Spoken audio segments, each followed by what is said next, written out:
Tukang minta-minta. Karena pernah punya pengalaman, punya cowok yang tukang minta-minta gitu loh. Dari minta-mintanya tuh banyak banget, kayak nggak tanggung-tanggung, minta iWatch,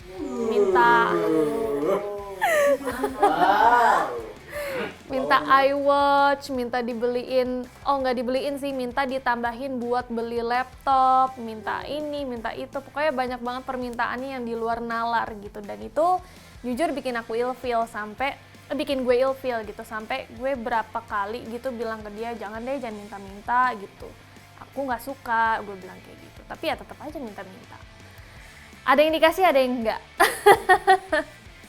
Kalau dia masih genit-genit, flirty baik offline maupun online ya. Kan ada tuh cewek-cewek yang fotonya biasa aja lagi makan gitu, terus dia captionnya, makanannya enak tapi lebih enak sama kamu, kayak apa gitu ya.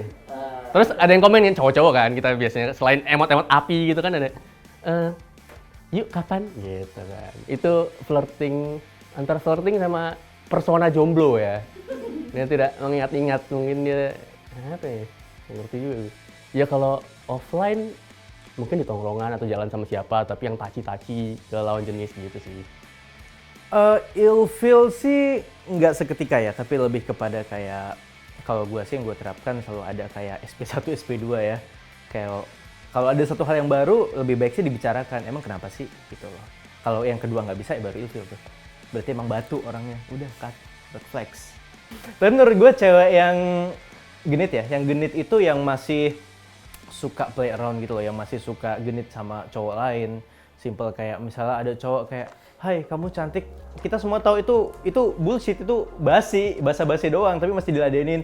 Iya hai kamu ganteng juga, kan kayak nggak banget gitu. Jadi yang lebih-lebih gitu sih. Tapi kalau cuman kayak sekedar ngomongin hal yang penting sih, gue oke, no problem sih. Kalau saya ilfeel banget sama pasangan yang cuman minta-minta, nggak mau berusaha. Jadi kesannya kayak nggak ada perjuangannya, kayak nggak seru aja sih. Jadi harusnya kan sama-sama usahain, sama-sama nikmatin, jadi nggak cuma nuntut.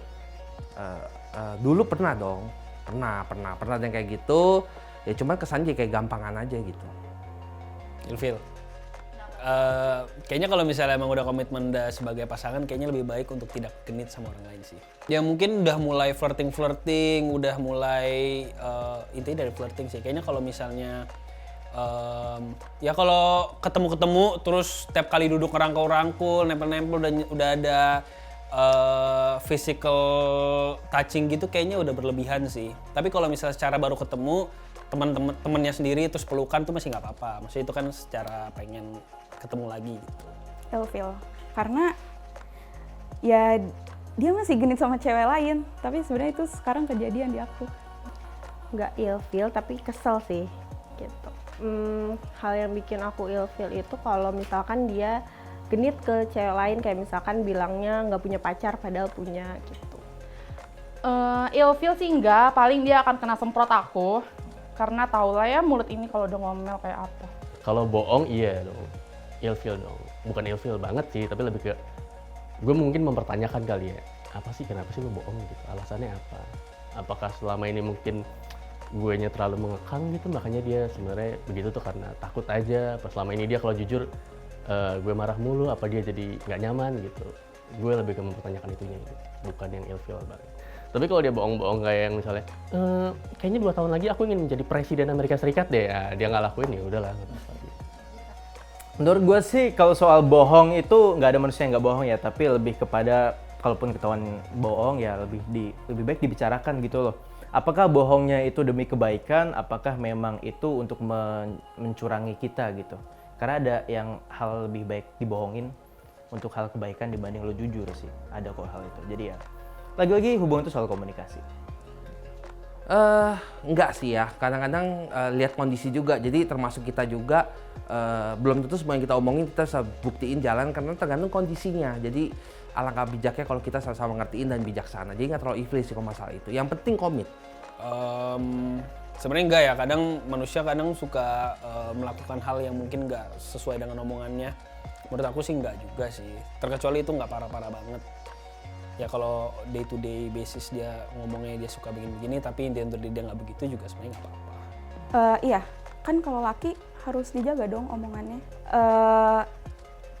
Karena kalau aku ini orangnya, kalau aku udah ngomong A ya A, entah dalam hal apapun. Jadi aku kalau ngelihat cowok yang nggak kayak gitu, jadi agak gimana sih, kayak gue aja bisa ngejaga omongan gue loh, atau gue berusaha buat ngejaga omongan gue, tapi kenapa lo nggak, kayak gitu.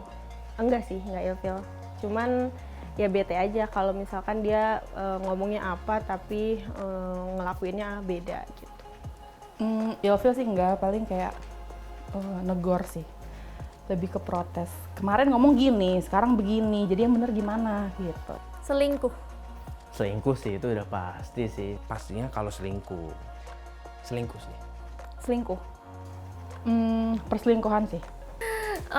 Ya pernah sih diselingkuhin, pernah. Terus terjebak dalam hubungan yang udah toksik gitu ya. Maksudnya dia udah selingkuh tapi gue masih mau terus sama dia gitu, pernah. Dari situ sih ngerasa bahwa gue ngelepasin lo main sama siapa aja boleh, asalkan tahu diri, jaga diri. Kalau sampai selingkuh ya udah, itu bakalan jadi red flag banget buat gue gitu. Nggak ada kata maaf lagi.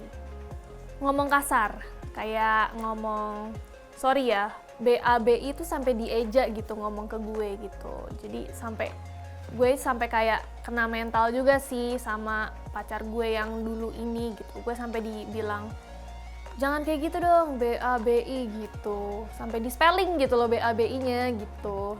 Dan itu bikin gue ilfeel, tapi ya tetap aja, ya itu tadi, gue pernah ngejalanin hubungan yang toksik, dimana dia udah selingkuh, udah ngomong kasar, tapi gue masih tetap aja mau gitu sama dia. Sampai pada akhirnya udah dia selingkuh untuk yang terakhir kalinya, di situ gue langsung bertindak, gue udah nggak mau lagi ngejalanin hubungan yang setoksik ini gitu. Gue pernah ngegapin pacar gue selingkuh secara fisikal sama orang lain. So, yeah, I think itu the shit happen. Sebenarnya gue kayak ngegapinnya tuh lewat HP-nya gitu loh. Kayak tahu set ada janjian, terus gue jadi sok-sok detektif Conan gitu kan. Sebelahnya sih warteg, tapi sebelahnya warteg kok ada kayak ada resepsionisnya gitu kan. Oh jadi kayak ya mau ngapain lagi, main gundul lo dalam kan nggak mungkin ya. Gue tungguin aja kok keluar udah lemas gitu. Jadi kayak ya udah deh, kayak tinggal udah deh packing bareng aja gitu. Pas pacaran. Oh enggak, gue maafin dulu sampai 3 kali. Nah karena gini, menurut gue ada orang yang lo ajak ngobrol tuh sia-sia. Pertama orang bodoh, emang goblok. Kedua adalah orang sedang jatuh cinta. Jadi ya pasti setiap orang pernah lah punya kisah cintanya masing-masing jadi orang bodoh. Jadi ya yang terpenting adalah kita jadiin itu pelajaran aja. Selingkuh pasti nggak bisa, apalagi tidak jujur, itu nggak bisa dimaafkan. Karena kejujuran itu penting dalam sebuah hubungan. Selingkuh itu menurut aku udah batas yang nggak bisa dimaafin. Pernah. Tapi emang kalau selingkuh ini karena kan nggak cuman dari pasangan aja ya. Sebelumnya juga udah pernah ngerasain ada dari keluarga gitu. Jadi emang apa ya, nggak aja gitu kalau sama orang yang udah selingkuh, kayak udah deh bye, pergi aja sana lo sama cewek lo yang gak jelas. Kalau misalkan yang bener-bener paling nggak dimaafin sih kalau misalkan selingkuh ya. Cuman untuk saat ini hal yang nggak dimaafin itu paling kalau dia bohong.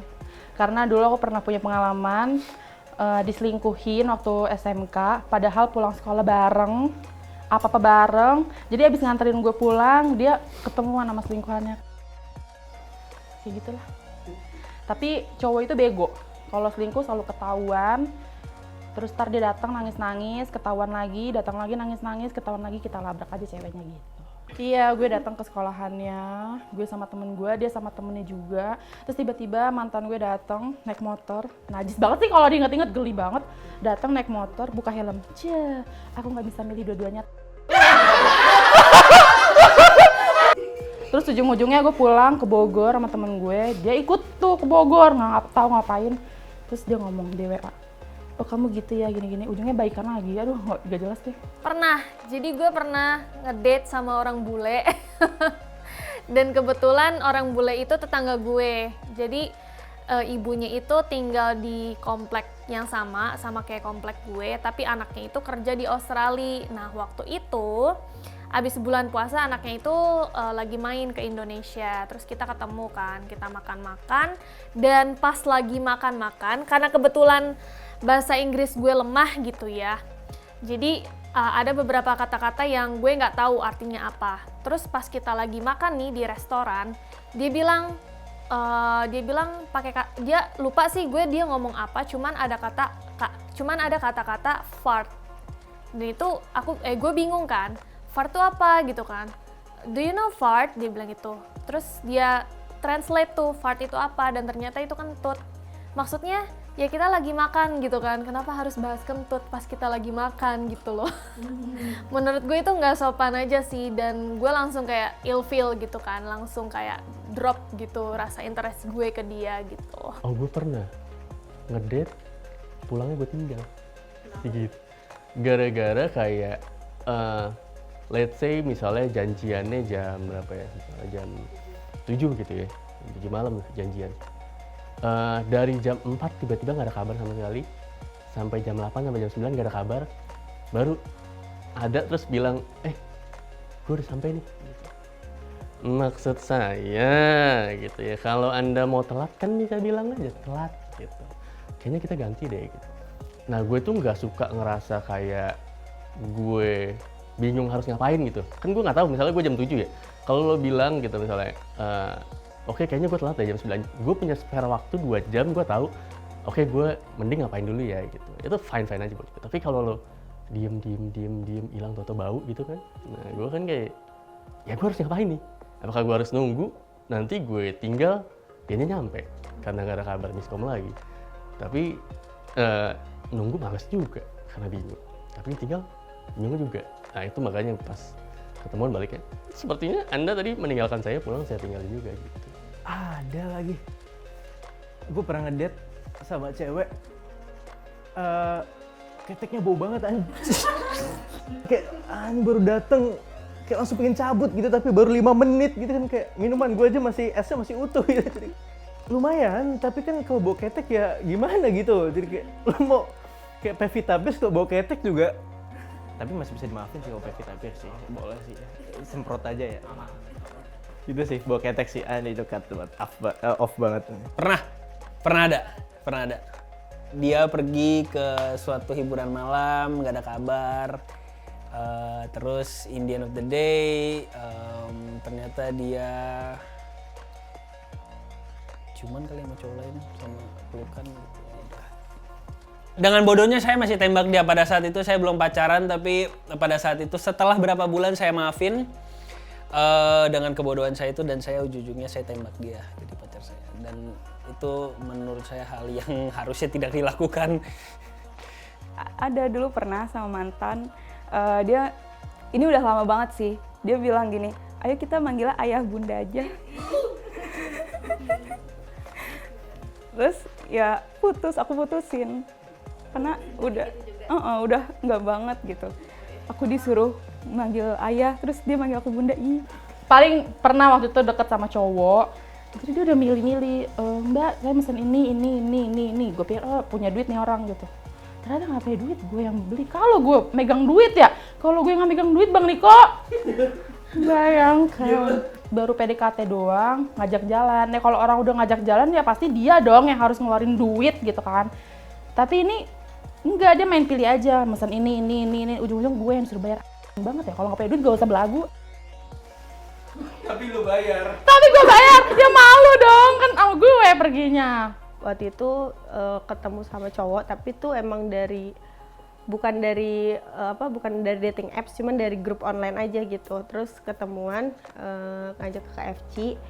Terus abis itu pas di depan kasir dia kayak patungan dong gitu, kayak aduh nggak banget deh itu kalau misalkan oke lah di belakang mungkin bisa split bill, tapi kalau di depannya udah minta patungan udah ilfil banget sih gitu. Jadi udah nggak mau lanjut lagi.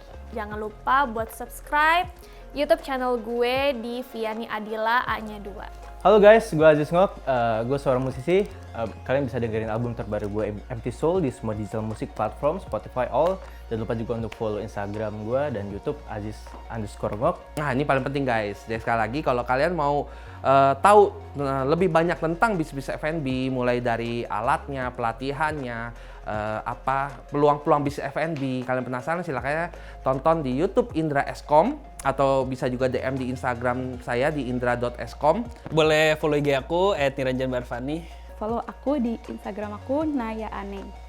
Oke, jangan lupa untuk follow Instagram aku Multitaskia. Jangan lupa di follow Instagramnya Meita Nur Fazra, TikTok juga Meita Nur Fazra, dan Instagramnya Angkringan Bang Deva ya.